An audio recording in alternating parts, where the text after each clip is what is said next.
our first speaker, Bernadette Gleeson.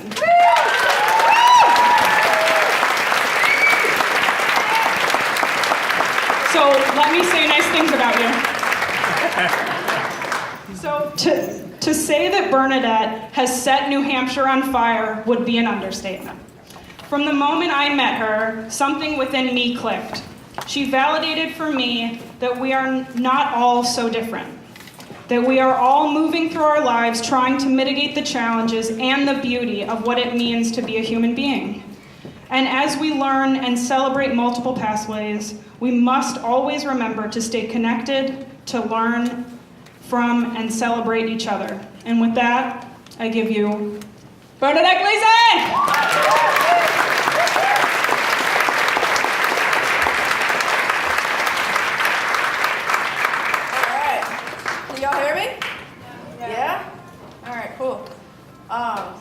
Where's Irina? Irina, can I be down here?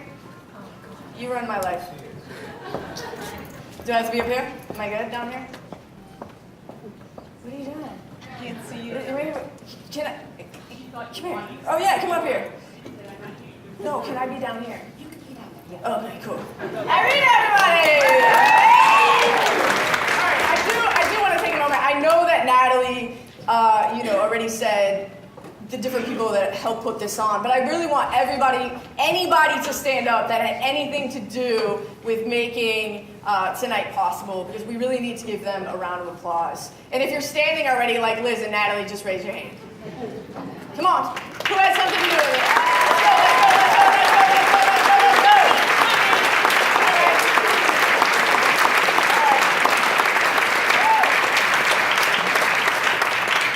Because this is insanely awesome. So I'm going to need your help tonight. So we're going to practice a little call and response. So when I say, you like it, I want y'all to say, I love it. You ready?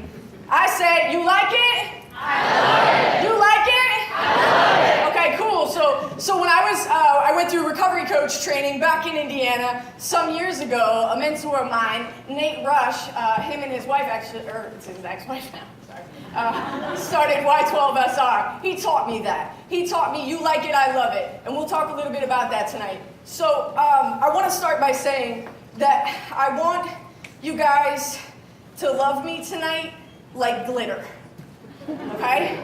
I want you to love me like glitter. And I think we need to learn how to love everybody like glitter. Because there's all different types of glitter, right? And I may not have glitter myself. I may not know where to get it. I may not know that I have it. But all of a sudden, it's coming home with me. You know, if I'm in the vicinity of glitter, it's coming home with me. I didn't even ask for it, right? So I need you guys to love me like glitter. And hopefully by the end of tonight, you're walking out of here loving everybody like glitter. All right? So I want to start by saying that, to Natalie's point, I'm a human being. I am a human being. And, that might sound really, really crazy, right? That I would even have to stand before you and say that I'm a human being. But, you see, I'm a human being that has a chronic medical condition. That is substance use disorder or addiction, right? And so I shouldn't have to stand before you and say that I'm a human being, but I'm pretty sure that we forget that part. And I also identify as a person in recovery, which for me means that some years ago, I went on a journey. I started a journey to learn how to be a human being in this world with my thoughts and my feelings and my experiences, and I'm still learning how to do that today. I hear a lot of us getting very mad. We're getting very mad at leaders and policymakers and the general public. We're getting really mad because we want them to believe that this is a chronic medical condition, and we want them to treat it the same. And my question as I stand before you today is, how are you treating it? And we're getting really, really mad at policymakers and leaders and the general public because we want them treat it like the public health crisis and emergency that addiction is currently? And my question to you is, how are you treating it? And I have to ask you this because if we really, truly were treating this like a chronic medical condition, would I assume that just because I had been through cancer, I had cancer, that I have all the answers for Jessica, who's going through cancer, and that the only way that your chronic medical condition is going to go into remission is if you do the same treatment and recovery that I did? Will we do that? Oh, I like this. More call and response. This is great. Would we assume that if only people got funding that had cancer, the people that had cancer, they got all the funding, they should get all the funding just to help all the other people with cancer? Would we assume that that's what we should do? Would we get angry or take it personal when a friend that had diabetes said to me, Bernadette, I really don't want a bike. I want to run. Would I get mad at my friend that had diabetes because I think that they should run as a part of their health plan, for their diabetes?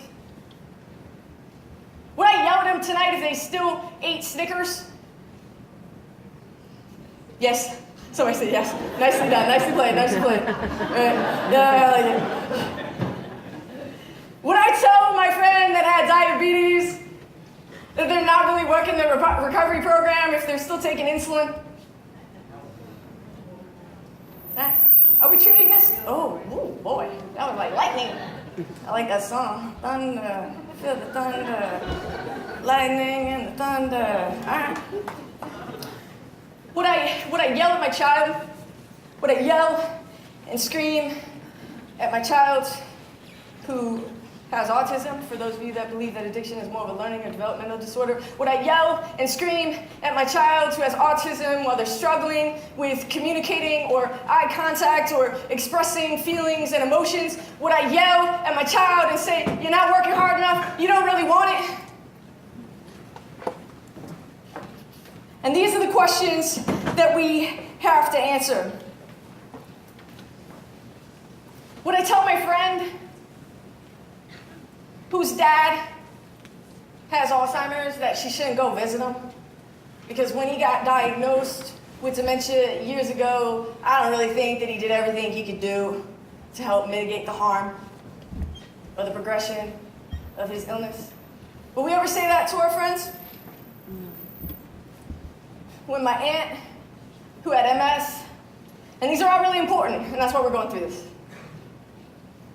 When my aunt had MS, as that progressed to a place like we talk about with addiction, almost a really ugly, difficult place. When it progressed to that place and she was yelling and screaming at me and calling me names, would I assume that's how she really feels about me? Would I think that she was using me just to show up and see her today?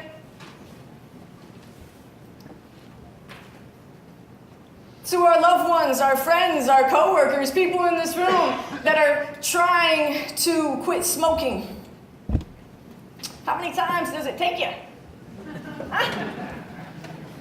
Yeah? All right, cool. Yeah, I got that answer. Do we tell people that are trying to quit smoking that you need to start all over while you're quitting smoking if you have a cigarette? Do we judge people differently who take Chantix, for example, right? That doesn't have nicotine in it. People that take Chantix or quit cold turkey versus people that actually use the nicotine-assisted products, right? Like gum and lozenges and patches. Do we yell at the people who are using the nicotine-assisted to say you ain't really, you just don't really want it. You're just switching one drug for another. We don't do it. We don't do it. So, here's my question. I'm just getting it ready for you, We're just getting the stage all ready for you. So my question is, do we just walk alongside and we cheer people on? We would cheer them on. We would be like, you ain't really working your recovery. You don't really want to quit smoking. You're not even trying, right? We wouldn't isolate them. Would we assume that somebody that has a chronic medical condition could only go into remission the way that we did? I feel like I can't walk past a certain point, but that's okay. Would we assume that somebody has a chronic medical condition, that if you have a chronic medical condition and I have a chronic medical condition, would we assume that my problem severity and complexity is the same? But we do this stuff with addiction. We do this stuff with addiction every day. Just look on Facebook or just open your ears. We do it every single day. Would we, at any point in time, in terms, when we talk about a public health crisis, when we talk about a public health emergency, the number one job in public health, once it becomes a public health crisis, and once it becomes a public health emergency, the number one job is to keep people alive. That's our number one job. Woo! Right?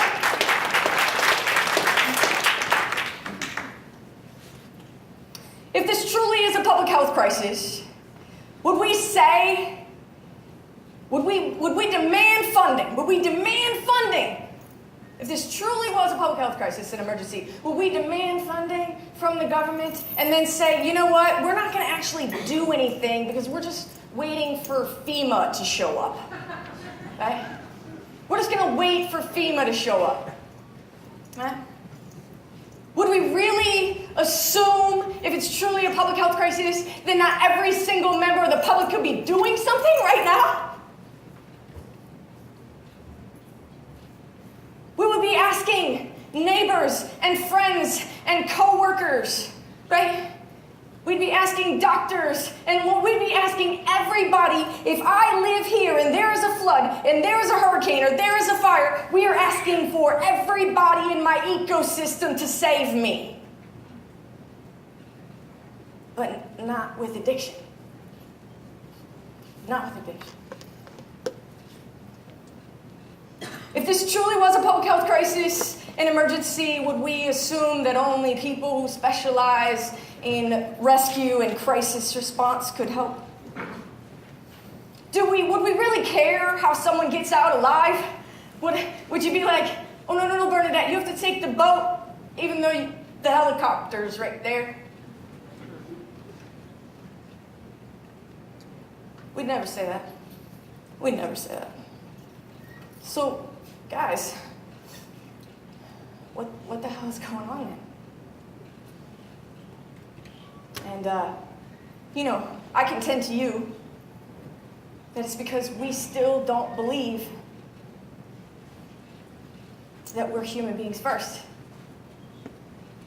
And we're getting really, really mad at the public, and we're getting really, really mad at policymakers, and we're getting really, really mad at leaders for not believing that this is a chronic medical condition, that this is a real public health emergency. And I'm asking you to ask yourself, how are you treating it?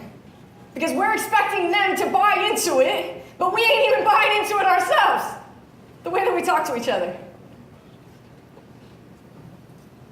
I contend that we still are deeply in fear of the addiction or the substance use disorder that lives within us and that lives within other people. I contend that we still don't believe we are human first. I contend that we still have tons of shame about ourselves and others. I contend that we still see ourselves as less than human, as broken still, as not worthy, as being born, innately born with something wrong with us.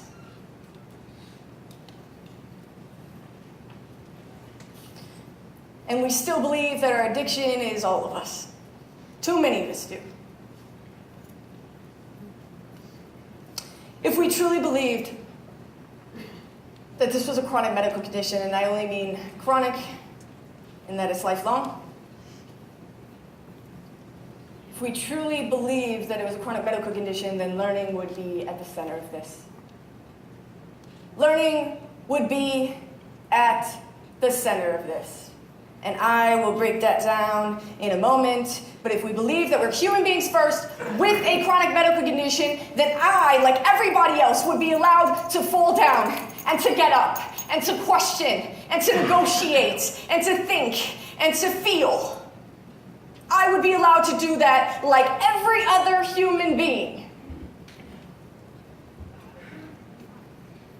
And y'all would stay on the journey with me. Imagine that. I mean, I'm lovable, right? Like, who don't want to roll with me? I mean, look at these boots, right? Come on, who don't want to walk with me? If we, truly believed that this was a chronic medical condition, then we would believe that you deserved individualized treatment, right? Just like I did in recovery. And every single one of us would have our own individualized treatment in recovery. This is getting beautiful. This is like a work of art up here. If we truly believed that this was a chronic medical condition, why the heck are we still telling our stories from a place of darkness? Our stories sound like a really sad country song, y'all. So let me tell you how this went. My dog left me. And I just moved from Indiana. I lived there 18 years, so I got this on lock, y'all. Okay? I want to roll up in that truck, Jess. That would have been perfect. My dog left me. My dog didn't even love me when I come in the door anymore. My wife had to leave me. I had to lose my job. I had to get arrested. I had to crash some cars. I had to get kicked out of school. And then I found the light. Yes, Jesus. Found the light. We look at other chronic medical conditions. People don't tell their stories that way. And you know what? It's not your fault. It's not my fault. I used to tell my story that way. When we get into recovery, we're essentially handed a mic and then this little script, and, for a lot of us. And you know what? That's changed a lot. That's changed a lot. Thanks, Noah. Love refuge, man. Right? All these other pathways. We're mixing it up a little bit. We're mixing it up. Right? We have to tell our stories from this place of darkness, right? And we wouldn't do that for any other chronic medical condition. When I hear people tell their stories and that they're survivors from all these other chronic medical conditions, you know what they talk about? They talk about all the people in their lives. They talk about all the lights. Because they know damn well that they wouldn't be here without that. They talk about their faith community that showed up, and all the people at their school, and all their co-workers that gave them hugs and cars and casserole dishes. They talk about all the people in their ecosystem, all the people in their world.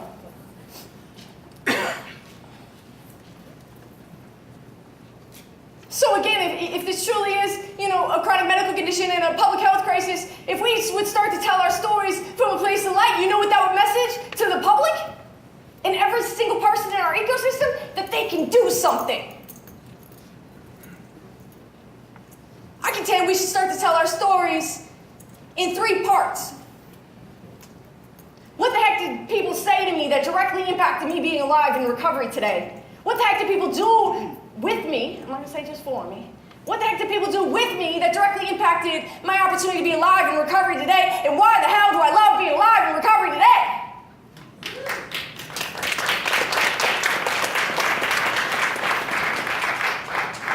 And here's the truth.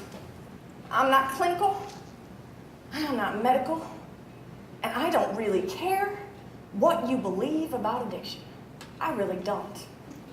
I don't care if you believe it's a chronic medical condition. I don't care if you believe it's a chronic brain disease. I don't care if you believe it's a choice. I don't care if you believe it's a moral failing. Why? Because learning is still at the center of all of them.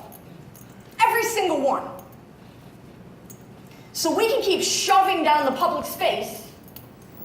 You're going to believe that this is a chronic medical condition. You're going to start to... And that's what we're doing. We're like, hey, public, hey. We're yelling at them and we're saying, this is why it matters. And I think we've gotten it wrong. I think we need to quit yelling at them, this is why it matters. I think they get it, y'all. They can see how many people are dying. You know, like, I think we've done quite a bit on the awareness tip. What if we stopped yelling at them and say, this is why it matters, and we started saying, this is why they matter in it? Because that is an awfully large difference. You know why I moved here? I moved here 10 and a half months, almost 11 months ago, from the great state of Indiana. And the reason why I chose New Hampshire was because during the primaries, it was the #1 voting issue in this state. The addiction crisis was the #1 voting issue, which to me said that every citizen in the state of New Hampshire wants to do something. But here's the thing. If we keep messaging about this thing the way that we are, they don't believe that there's anything that they can do. See, because everything I'm messaging is that I have to hit my bottom. Everything that I'm messaging is that there was really nothing that they could do, that the pain had to become great enough. That they had to just take care of themselves until I get it.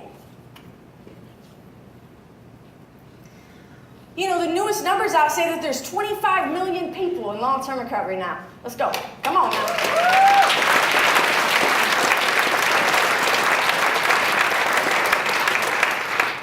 25 million people. You know, and I'm trying to stay really out of the details of the research tonight because I just felt like being a little more entertaining. But I love to get coffee, and if you'd like to know, you know, all about, you know, the research and the breakdown of a lot of those numbers, then we can get coffee or lunch. You need to buy. I'm just kidding. But people are getting and staying well millions of different ways. Millions of different ways. And, I'm always a challenger, I like to challenge a little bit, and I'm seeing all over, there's just tons of recovery advocates that say, well, if people would just tell their stories, if people would just come out, if people in recovery would just come out and tell their stories, that this whole game will change. But the vast majority of us are still telling our stories from a place of darkness. And I also wonder about, there's a very large percentage of people that are not even identifying as being in recovery, and recovery advocates are saying it's because there's still so much shame and stigma from the public. And again, I think that we need, hey Andrea, I think that we need to look at ourselves. Because I contend there's a lot of people not even identifying as being in recovery, and I'm talking millions of people not identifying being in recovery because of us. Because we don't even validate their pathway. Because they don't even think that they're in recovery. Because they clearly, there's a large percentage of people that would qualify, according to the DSM, as having a substance use disorder at some time in their life, and they stopped doing it because they had a hell of a lot of recovery capital and a lot of light in their lives, and we would never even include them. You are not in recovery. They don't even know. They have absolutely no idea. You know what I wish? I wish that during my addiction, somebody would have looked at me and said, hey, Bernadette, you know what? Nobody's going to tell you this. It's a secret. But deep within the research, it shows that people who have alcohol or other drug problems are actually naturally progressing towards remission and recovery. What? Are you kidding me? Nobody told me that. Let me say it again. People, if there's a natural progression for people that have alcohol or other drug problems, it is towards remission and recovery. And y'all are really smart people, so this is gonna make sense to you. I am a human being first. You know what that means? I want love, and I want connection, and I want purpose, and I want to feel useful. And I want attention, and I want to feel good. I want all of these things, so it makes sense that I'm naturally progressing towards remission and recovery. Unless you believe I'm a sociopath, I want all of those things just like everybody else. So then what happens? I put a drink or a drug in me, right? I think most of y'all got this straight, but I never abused substances. I was really good to them, okay? All I did was use them. I used them, and they grabbed a hold of me a little bit different, you know what I'm saying? And there's lots of reasons why they grabbed a hold of me a little bit different. We don't need to go into that, because that's my own personal severity and complexity, all right? Get your hands off it, it's mine.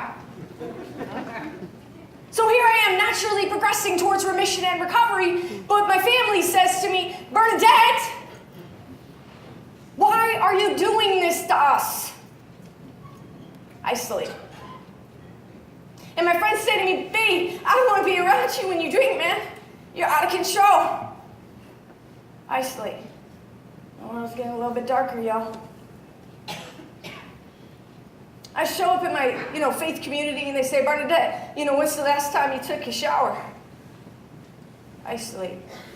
The world's getting even more dark, y'all. I show up at work, or maybe I skip a few days. Oops. Maybe I'm impaired. Maybe I'm distracted. They say, Bernadette, we're going to give you a drug test. Can you pass? I'm like, oh, hell no.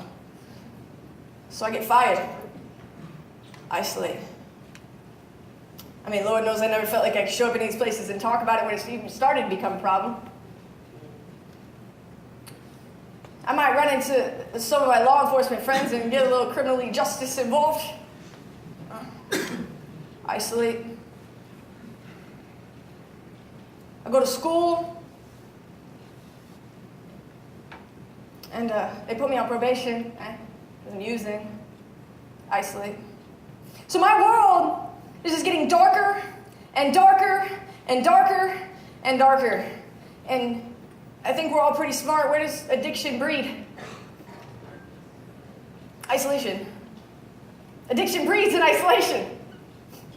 So do all unhealthy behaviors, right?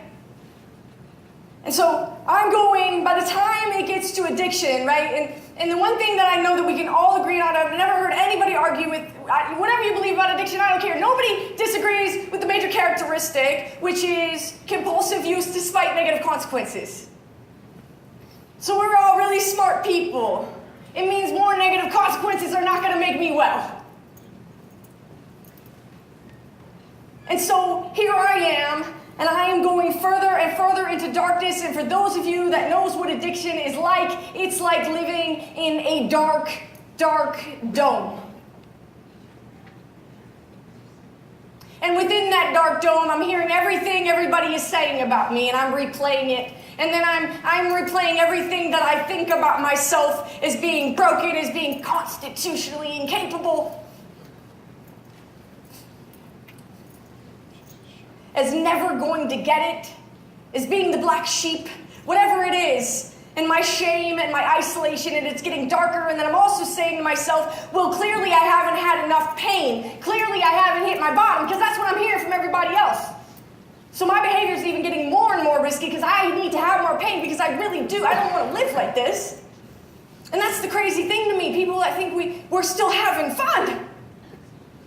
By the time it gets to compulsive use despite negative consequence, it is the opposite of everything it means to be human.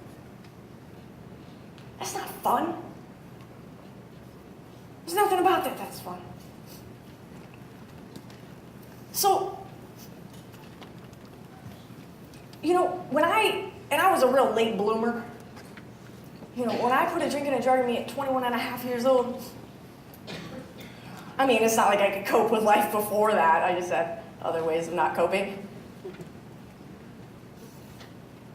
But when I put a drink and a drug in me, and it grabbed a hold of me, and I started to change really immediately and become many things I did not want to be, guys, I was in my life.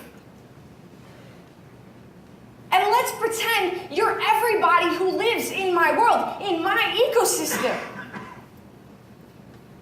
There there is no way that we would ever say as a part of my ecosystem that only Jessica could help me. That only Noah could help. Oh, you probably can, man. Come on. You're Noah Levine, man. Idiot. We never say that. We never say. I have a full world of people. I am getting sick, and then I'm going to get well within my ecosystem.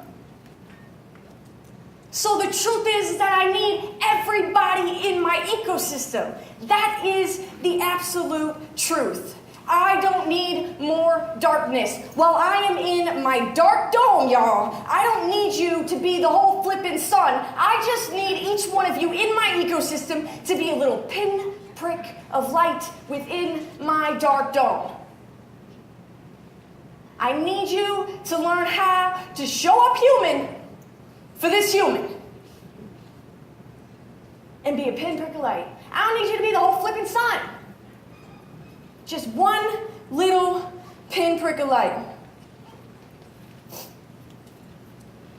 So I know I said it about my illness already, or my chronic medical condition, but you know, my recovery is mine. So I'm gonna need everybody just to take their hands off that too. That was funny, right? All right. Everybody needs to take their hands off it. Recovery is led and designed and directed by the person that has the condition. That's what makes it recovery. So, if recovery is mine and you're in my ecosystem, what's yours? What's yours?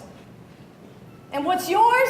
While you're in my ecosystem, what you get to have is the privilege of being a pinprick of light. What you get the privilege of having is walking with me on the journey. So, some people in my world, in my ecosystem, know that I sold cars for 6 weeks. I need a drink on that. Hold on, maybe one more.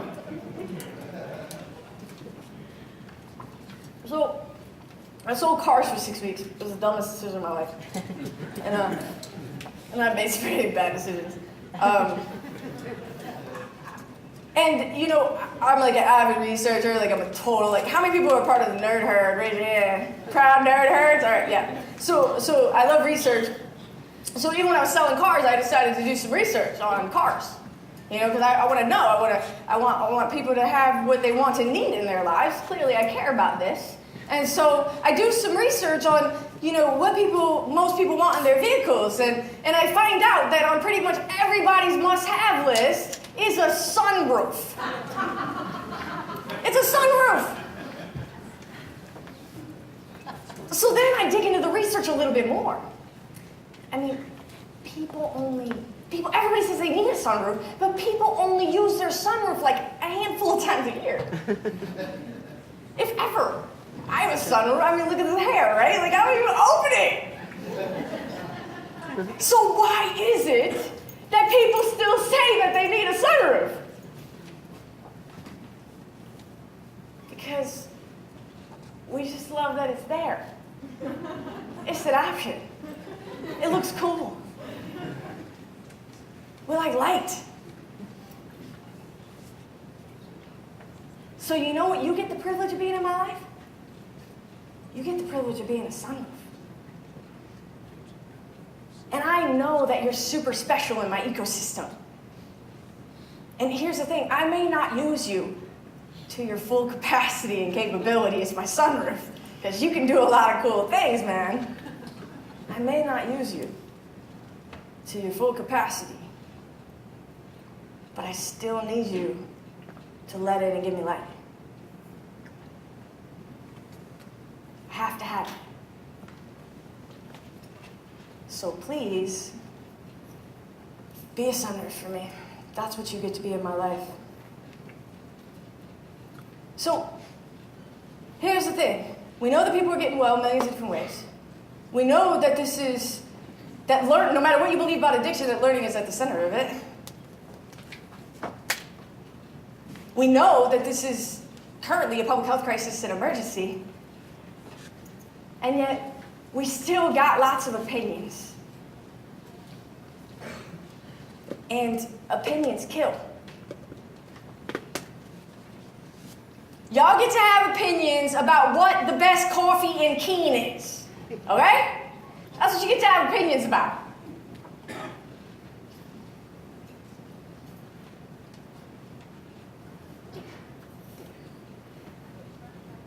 I would love for us to get to a place where I looked at you and I was able to say, your soul likes it. I love it. Your spirit likes it. I love it. Your body likes it. I love it. Your inspiration likes it. I love it. Your mind likes it. Love Oh yeah, good job. I almost screwed you guys up there. What else do we know? We know that when somebody's in their addiction, set and setting matter. We know this, guys. What do I mean by set and setting? Set, my psychological state. Set is my psychological state. And you don't want to talk to me while I'm in my addiction? You want to isolate me till you think I'm doing what you think I need to do? But my psychological state matters greatly. We know this. Talk to any harm reduction expert in the country, and they are going to tell you that when it comes to somebody OD, their physical body and the shape it's in matters. Their psychological state matters. Where they're using matters. Who's around them matters. Is anybody around them? All of this contributes to whether more people are going to stay alive or not. So if I can be in your general vicinity and get glitter on you, then I'm going to do it. Whether you're using or not using, because I know it's going to give you a better chance to stay alive. And you know what else I'm going to do? I'm going to try to get everybody else in your ecosystem to get some glitter on you, too. All the glitter.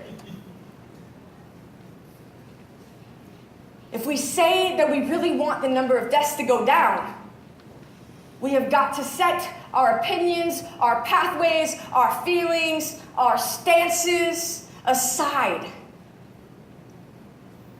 And we got to start to show up.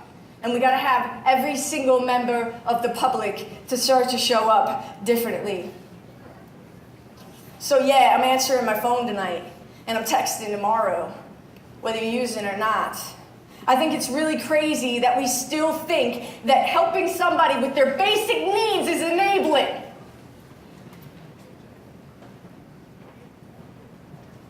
How is me going to pizza with you enabling? How is helping you make sure that you have a roof over your head when I know that setting matters enabling? And it's really none of your business who I let stay in my crib tonight.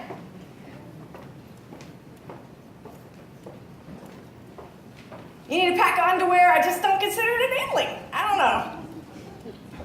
And as we go up the Maslow's hierarchy of need, I don't consider a lot of that enabling either. I don't consider me looking at you and saying, yo, I have already seen you, no matter what you do moving forward, whatever your behaviors are, whatever you decide, I see you.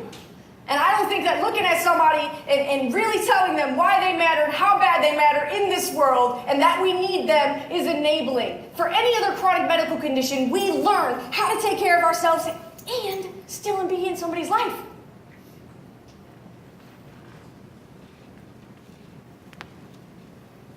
But not this one. So, if we can set all that other stuff aside, then, and we know all these things are true, the final large piece is the more recovery capital people have, the better chance they're going to stay alive.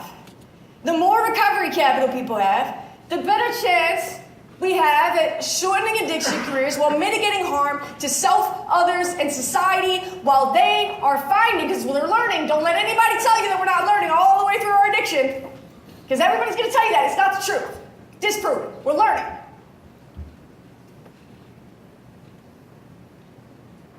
So, internal recovery capital. External recovery capital, right? These are the things that I can grab a hold of to help me initiate and sustain recovery. Internal recovery capital, coping skills, resiliency, hope, faith.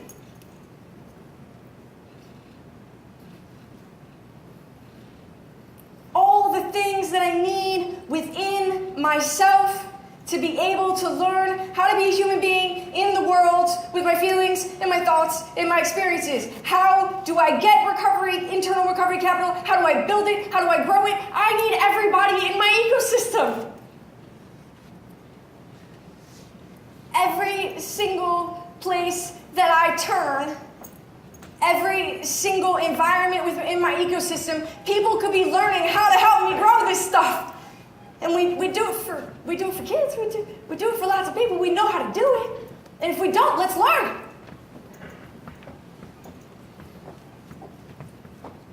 External recovery capital, right? Job, home, somewhere to live, food. In New Hampshire, absolutely transportation. There's like 2 people that live here, but you can't get anywhere without a car. Not 2, I'm just kidding. Oh yeah, I'm not going anywhere. You can't even get rid of me at this point. I love this place. Huh? So I need all these things. And if I need all these things, why would we just say that just people in recovery can help me with these things? Everybody in my ecosystem can help me get these things and build these things. Why would we say that only my doctor or treatment could help when everybody in my ecosystem can help with these things? It doesn't even make sense. So, if we really want the number of deaths to go down, you better check yourself before you wreck yourself. We need to check ourselves. Old school hip hop, you're welcome. He's talking punk, I'm talking hip hop. Yes.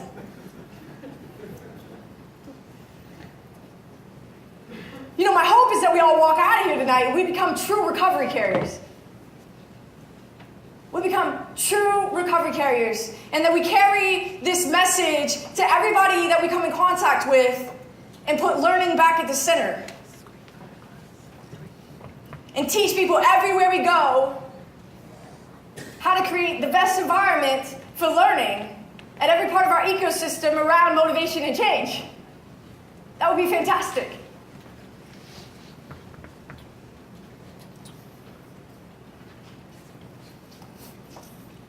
Talked about that.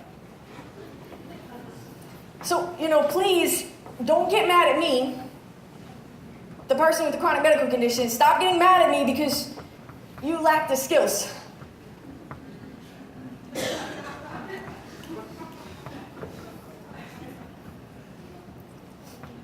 And I really do want to say, because this is a good point to do it, because people call me out all the time. They call me out all the time, and they're just like, Bernadette, enough with your light and love and kumbaya. Like, don't you know anybody that's in their addiction? And I'm like, who the fuck are you talking to? I do. I know lots of people. And I'm really having a hard time with all this compassion fatigue. And I'm having a hard time when we just don't believe that we can't take care of ourselves and still show it for other people. And if we can't, then I guess stop doing it. But don't blame the person with the chronic medical condition. Because we can do it for everything else. I used to have compassion fatigue years ago. I stopped having compassion fatigue when I learned that it was all about learning. And once I learned that it was all about learning, then I know that if I was a pinprick of light for you, I did enough today. And the point is that it can't just be on the person with the chronic medical condition and the family. The burden has been on those people for so long. Or just a 28-day treatment center. What? Or now just on recovery community organizations. I mean, think about this. If I am running into every single one of you, And every single one of you is a pinprick of light for me, interrupting my addiction over and over and over again. And we start learning the skills of being able to ask powerful questions.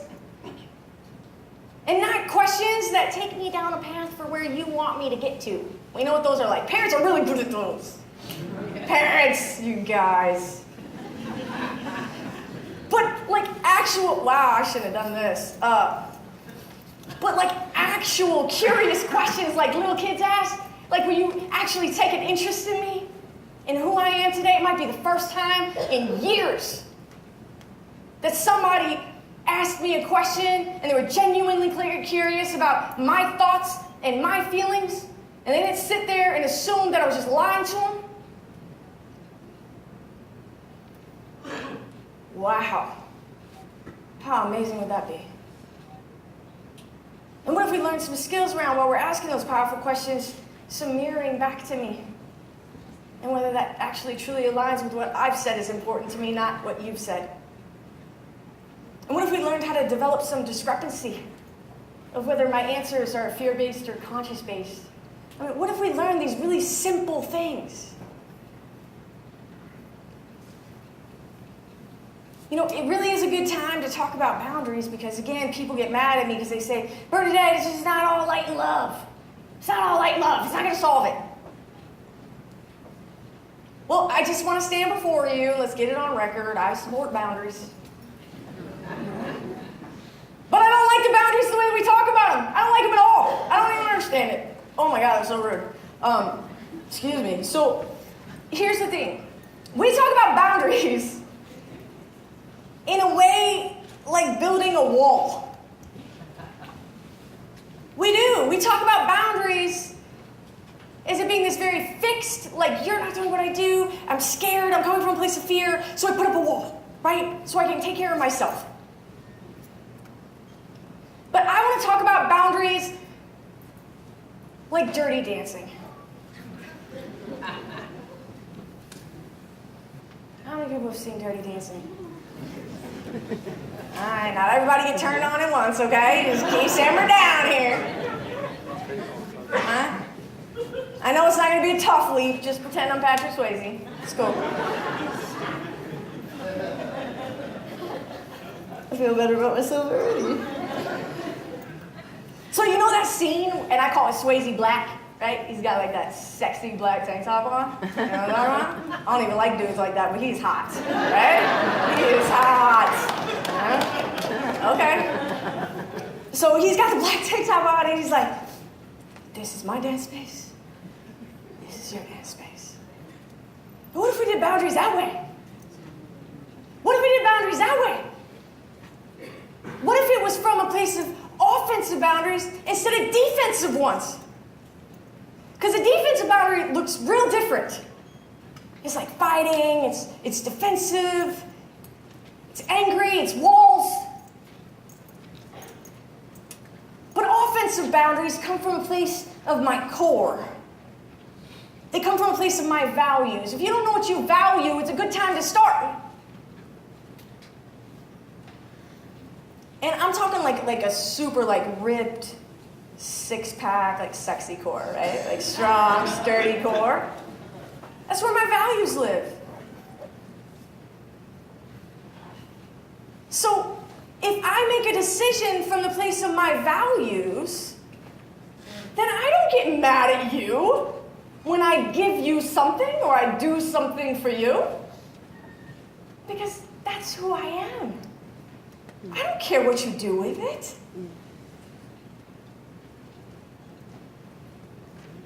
I'm not going to go out for coffee or pizza with you and then assume that you better stop using tomorrow. I'm not going to buy you a pack of underwear while you're in treatment and get mad at you if you leave treatment the next day. I'm going to do this stuff no matter what. This is who I am. All right, okay. So, back to the dancing, right? So, if I was dancing, The dance I would pick clearly would be breakdancing. Right? And you might be over here, what dance would you pick? What's your favorite dance? Oh, I'm not going to you then. It's too close to the same. Merengue! Okay. So I'm over here and I get to dance. I get to break dance. I'm going to break dance no matter what. Just because you're doing merengue doesn't mean I got to do merengue. But I still want to dance in your vicinity. And I want to cheer you on. You know? Because maybe yesterday you weren't even dancing and now you're moving a little bit. That's cool. That's equivalent to like, you haven't been able to take a shower and you took a shower today, man. You know what I'm saying? That's equivalent to you starting to use a clean needle, man. That's equivalent to you maybe texting me back. See, we're learning all the way through.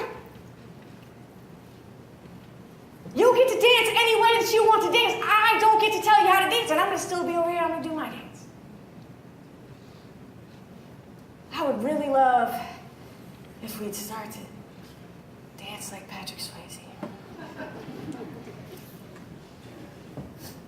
Oh, talks about that. Oh, talks about that. Here's the 2 things I want you to remember before I wrap this up here. What time did we start? I still got like 10 minutes. Okay. 2 things can coexist, guys. They have to coexist. You can absolutely and unequivocally know what works for you. I'm not asking you to change that. If it works for you, keep doing it. And that can coexist with you absolutely and unequivocally not knowing what works for me. And it has to start to coexist. You know, I believe that if we were truly honest about our stories, and Brene Brown talks about this a lot, you know, but if we were truly honest about our stories, then it would be so easy for me to show up human for you. If I could just stop coming from a place of fear. If I could start believing that I'm actually a human being first, because then I believe that you were too.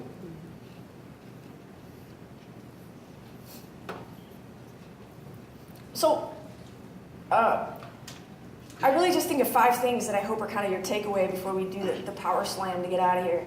I mean, get it over to Noah, not out of here. Right? It's Noah, come on. All right, so, you know, here's the 5 things. And I'm going to put it in a little acronym because that always helped me in school, like when I'm trying to remember stuff on tests. So it's HCMC cubed. Cubed is 4. I missed that day in class too. I had to look it up. Cubed is 4. So HCMC cubed.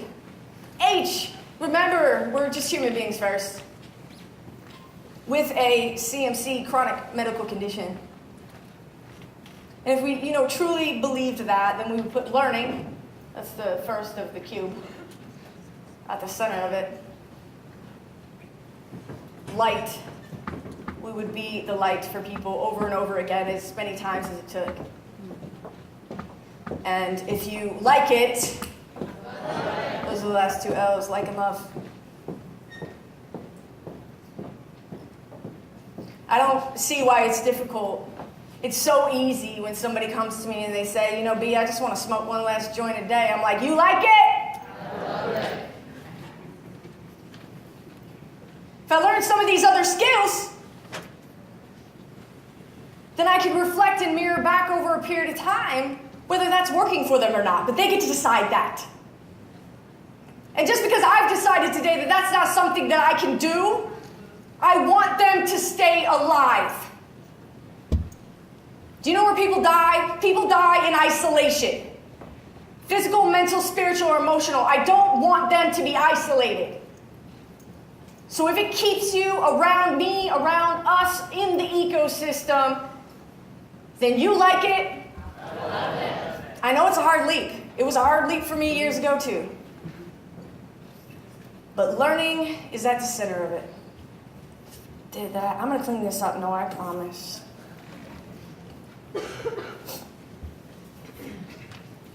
So, to end, I need y'all to really remember a couple of things. If learning is at the center of this, which it is, I don't care what you believe. then everything counts, everything matters, and it's all worth it. And if you know someone that is in their addiction, or while we are in our addiction, I promise you, it is like a game of duck, duck, goose. I get it. It's like a game of duck, duck, goose.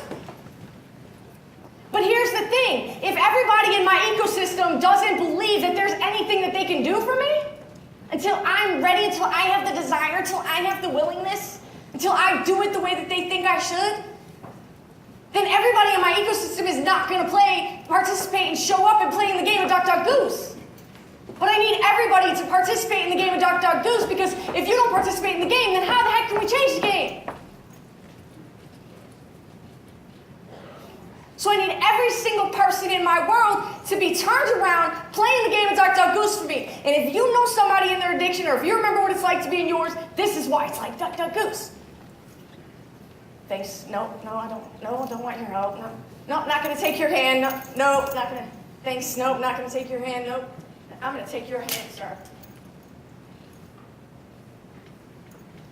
Here's the part that we miss out on in the duck, duck, goose game. That just because I didn't take Jessica's hand, just because I didn't take Polly's hand, just because I didn't take your hand, Lauren didn't take your hand, maybe next time. Just because I didn't take your hand, how you guys treated me when you showed up in my ecosystem, it mattered. What kind of environment you created for me when I crashed into you, and believe me, I know I crashed in. It mattered. And it's the craziest thing in the world that somebody in my ecosystem thinks that they're more important than somebody else. Because the truth about our ecosystems is that every single person has a different, unique leverage point and opportunity. And you don't know what face I need to see today.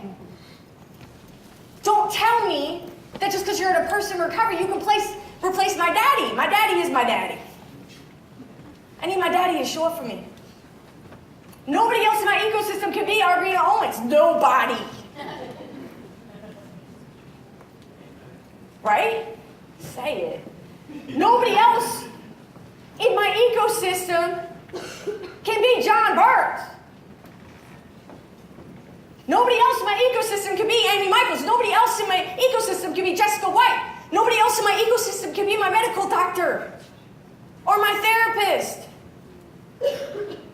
Nobody else can be Sandy Coyle, Natalie Nielsen, Dean Lemire in my world. Nobody else. Nobody else could be LL. Nobody else in my world. And so when you think that your role is more important than my neighbor who came over to plunge my toilet when I was about to jump off a cliff because I couldn't handle one more thing, you are sorely mistaken.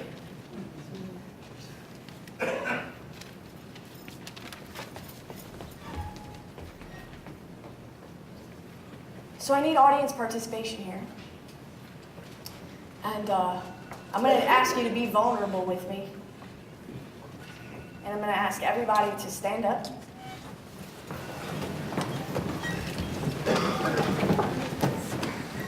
And I'm going to ask you to head over to any wall. You can either head over to that wall, you can head up to the front here, that wall, or the back.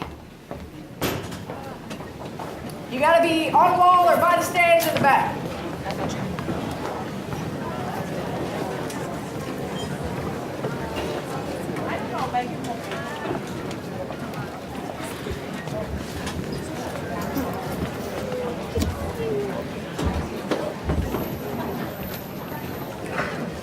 And if you can, I want you to grab the person's hands next to you. If you're uncomfortable with that, shoulders. If you're really uncomfortable with that, and this doesn't feel like a safe space for you, then please, you don't have to.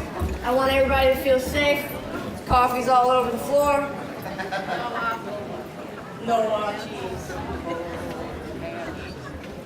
So after we're done playing the game of Duck, Duck, Goose, we're now playing Red Rover. We're playing Red Rover. And see, what's happening far too often is that we got like one or two people in our ecosystem while we're in our addiction. We just got a few people. And those people are getting drained. I get compassion fatigue for those people. They're getting drained, man. And if I just got one or two people, I'm going to get around you. But if you're my ecosystem, I need us to start linking up and playing Red Rover. Because I am at the center, and you all are my ecosystem, and I need you to grab hands, I need you to be strength in numbers, because I am going to be running in my addiction as hardcore as I can. And I don't know where I'm going, and I don't even know why I'm going there. And I am going to crash into you. And I need you guys to keep me inside. Keep me in the light. Keep me out of isolation. And when I run into you, please, after I bounce off of you, please tell me why I matter in this world. And please tell me what you see in me, because I don't see it myself. And please get some glitter all over me. And when you guys leave here today, understand that when the number of deaths go down in this state, and when they go down across the country, it is going to be because of you. Please, learn how to be an opportunity. Thank you.